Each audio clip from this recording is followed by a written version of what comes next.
Hey everyone, thanks for tuning in. What we have here is a flight test of the Microdrone 4.0.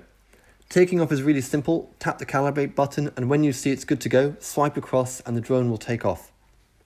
What you're seeing is two video feeds. The full screen is recording at 1080p Full HD recorded to the micro SD card, and in the corner you have a 720p live stream to the phone. Just a really simple test to put it up in the air and show you how it flies. Let's go up a bit so we can fly over the things in the office, because I'm going to be showing you the gimbal and how it stabilizes the camera while you're flying it around. I just wanted to make this video to show you how this is developed, how this works. We've been making a lot of refinements and improvements. Now this is the latest production unit that's been sent to me for testing. You can see the hovering is very precise. There's been a lot of ongoing work on color grading, and that's now reflected in the better quality footage you can see here. Taking a look at the settings menu, we wanted to create the types of features you wouldn't normally get in a budget drone. You've got the exposure settings, control settings, gimbal adjustments, and these are premium features found in more expensive devices. The 1080p on the SD card gives you the better quality video, higher bitrate, higher frame rate, and the stream helps you line up the shot when you're flying. That works with iPhone or Android. So using the right stick on the touchpad, that's full speed forward and full speed backwards, give you an idea of how that looks on the video when it is maximum tilt while maintaining the altitude.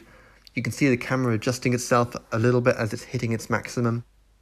In the last test, a couple of people asked if that really was shot by the Microdrone. So in case you're wondering, for this test I've put the mirror just over there so you can really see it is the drone. There were also some comments about our choice of interesting posters on the walls.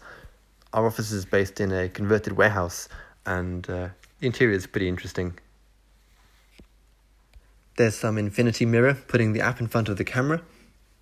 The chipset for the video we're using is from Qualcomm. That gives you a good stable connection and we really like the performance of that chip.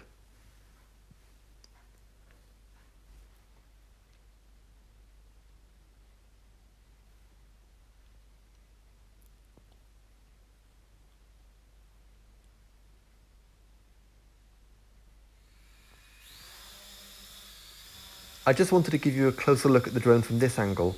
After takeoff, the drone flies up to 1.2 meters and it's using the visual positioning to stay in one place. Let go of the sticks and it stops where you want it. We'll do a walk around while it's hovering, really close to the wall there.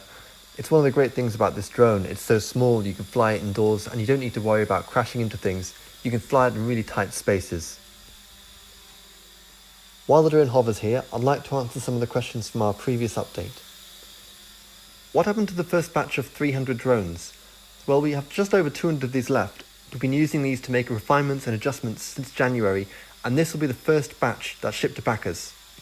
Have there been any additional changes in the specs? No, this is close to the final sample that we covered in update 20. So this is 170 grams with a 2-axis gimbal, really lightweight. In terms of battery flight time, I started off at about 57% charge, and by the end of this video we were down to about 25%. I'm getting about 10 minutes flight time per charge, so I hope that gives you an idea of what to expect. What is the range for flying with the smartphone and the long-range controller? So originally we had a maximum range of 500 feet with the smartphone and 700 feet with the controller. We then managed to increase the range of the smartphone to 700 feet. I always recommend using the smartphone for short-range control, 300 to 400 feet, because flying with the app is not as tactile as using sticks. If you're planning to fly longer range, it's better to use a remote controller and then using the smartphone for the video feed, because it uses radio frequency and that will give you the best flying experience. So one of the things that's taken a lot of work to get right is the folding propellers.